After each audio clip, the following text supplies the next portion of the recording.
What is going on, everybody out there? Lamont at large. This is Fascinating Graveyard. Today we're at the Highland Memory Garden Cemetery here in Lake Charles, Louisiana. And we're going to visit the grave of Wayne McLaren. He was the Marlboro man. Well, he was one of many Marlboro men, but he's the Marlboro man to me, because that's the man that I think of when I think of the Marlboro man. We're going to walk to his final resting place, and I'm going to tell you exactly what happened.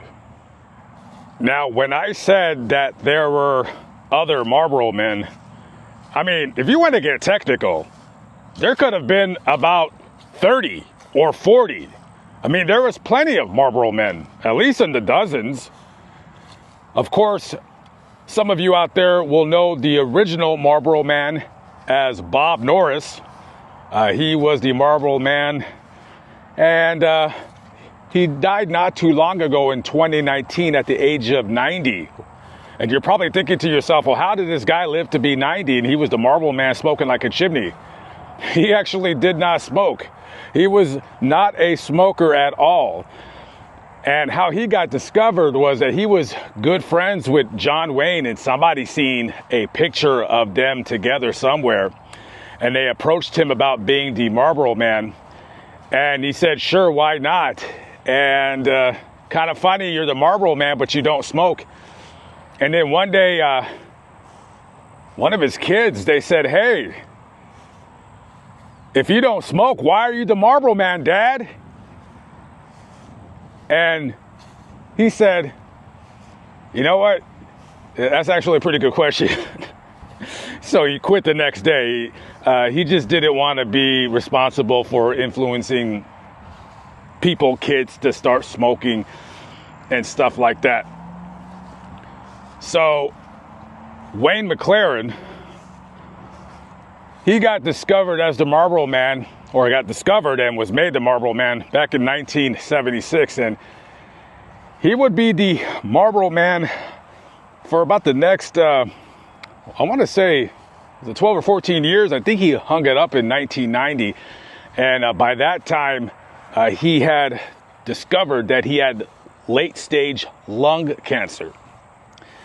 Yes, very, very dangerous indeed to be smoking. I've smoked in the past myself, but I've never smoked cigarettes. I would smoke Black and Milds. As a matter of fact, I think I might have smoked them on and off for a couple years, but I haven't smoked one, I think, since I was up in New York, guys, right? When I was doing the Dannemora story, when I was smoking at the gas pump. Don't ask why I did that. I just thought I was kind of being humorous or whatever. But anyways, so he did towards the end of his life start some kind of campaign where he was warning kids and people in general, like, look at me, you know what I mean? Look what it did to me. You know, you guys shouldn't smoke. And other than being the Marlboro man, he was an actor. I mean, he did a couple little parts in some TV shows, a couple movies, but a couple of TV shows at note. He had did some stunt work in the Mod Squad. Anybody watch that? The Mod Squad. And an episode of Gunsmoke he appeared in. And along with Mission Impossible. Yeah.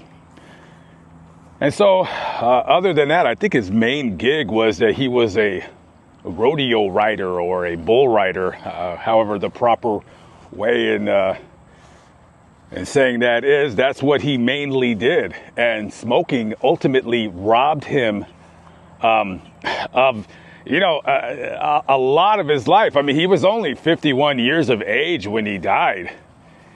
And, we all know what the dangers of smoking are. As a matter of fact, it's so dangerous that I want to say, it appears to me that the federal government is slowly trying to phase it out altogether. I tell you the truth, me kind of going around the country now, Now, I know smoking is more popular in other countries, but I don't really ever see many people at all smoking. I mean, even outside of bars. And I remember that when they banned smoking indoors pretty much everywhere, I remember the last time I ever seen anybody smoke. Well, this was funny. This was 2000. This was 2000. Now, I don't think you were allowed to smoke at the time, but I remember I had filled out a job application at a Wendy's in Las Vegas, and I seen this woman smoking. She must have been at least 80, at least 80. And she was smoking. I thought it was so funny because I just moved to Nevada, and I'm like, are they allowed to smoke out here? Because, you know, I'm from California. You can't do anything in California. But I don't know. I think they just probably didn't want to say anything to her. And then later on, living in Las Vegas, they banned smoking in bars. And then this whole thing with food being served and separate and yada, yada, yada. But this is the final resting place of Wayne McLaren right here.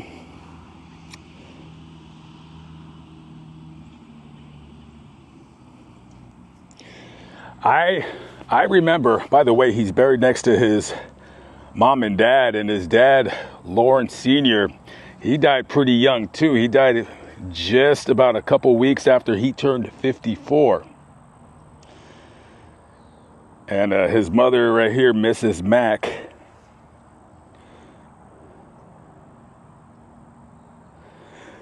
So when I was a kid, I don't know if you guys have ever been to Los Angeles, but Los Angeles still is the billboard capital of the entire country. And I've never seen any other city with as many billboards as Los Angeles.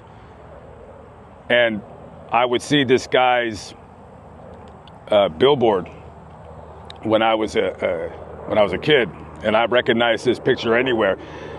Here's a fun fact amongst many. Marlboro, when they first came out, I think it was in the 1920s, it was a filtered cigarette. So it was considered a woman's cigarette, and that's what they marketed after. They marketed after women. Men smoked non-filtered cigarettes, and women smoke filtered cigarettes. And that's why they developed the cowboy character, the rugged, handsome cowboy type, because, you know, at that time in the early 1950s, Marlboro cigarettes only accounted for about 1% of the entire cigarette market share, if you will. So Philip Morris was number one. Marlboro was a distant, what are they, 4th or 5th or 10th or 12th, whatever. And so they wanted to, you know, produce cigarettes that a man can smoke. And, you know, many men, they would smoke a filter cigarette, but it was considered feminine to smoke a cigarette with a filter. So, you know, if a guy ran out of cigarettes, he'd, you know, begrudgingly ask his wife, hey, can I get a Marlboro? So, yeah.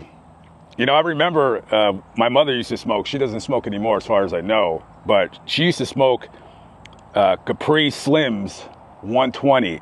And sometimes when she was lazy, she would have me go to the store to go get her cigarettes. It was always embarrassing, you know, because like I'm buying like a woman's cigarette. And I said, Mom, can't you at least smoke Newports? I mean, there's fiberglass in there, you know what I mean? Let's get some fiberglass in your lungs.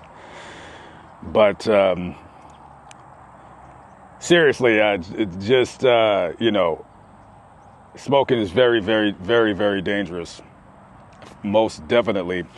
And before he died, you know, his last public words were, quote, take care of the children. Tobacco will kill you. I am living proof of it. So just say no to smoking, guys. It's very, very bad for you. So rest in peace to the McLarens, Wayne, Mrs. Mack, and Lawrence Sr. I'm going to end a serious video on a funny story, if you will. So when I was 12 years old, I grew up in Hollywood, And I used to hang out with this one dude, kind of me just following him around because he was, what I thought at the time was a really cool dude. His name was Dan. Dan from Hollywood. If you're out there, if you recognize me by any means, say hello. And so he would smoke Camel non-filter. And I remember one time we were walking down Franklin, which is the main street north that runs parallel to Hollywood. And I asked him, I said, hey, let me get a cigarette. Because, he smoked them and I thought he was so cool. And so he says, oh, you want a cigarette? I was like, yeah. So he gives me a non-filter cigarette. And I took a big old drag. And he's like, yeah. He goes, take a big one. And I remember, to this day, I remember how my lungs felt. I felt like somebody punched me in my chest and then ripped out my lungs. And needless to say, I never tried it ever again. Just cigarettes just always had like a bad taste. I mean, I'm not gonna lie to you. I like Black and Milds because they're mild. You can drag on them. But cigarettes very, very harsh. And then even when I would smoke Black and Milds for, 6 months at a time, you wake up coughing and all that stuff. So a very, very nasty habit indeed. I remember when I would walk with that guy, when he ran out of cigarettes, because he was 17, but he looked older. But sometimes they would card him, so he'd get like mad. And I remember we would go on missions, like walking around Hollywood just so he can find the store that would sell him the cigarettes. And, sometimes they did, sometimes they didn't. I think a pack of cigarettes at the time was like $1.75 or something like that. But they mostly never carded him. But sometimes, if we would go to East Hollywood, like kind of out of his general area, they would card him. He'd get all mad and start storming off. He needed his cigarettes.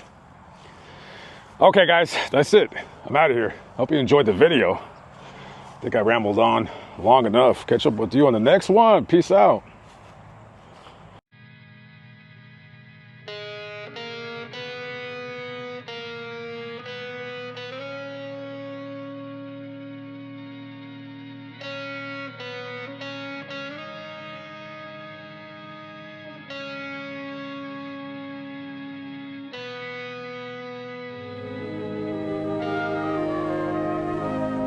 Come to where the flavor is. Come to Marlboro country.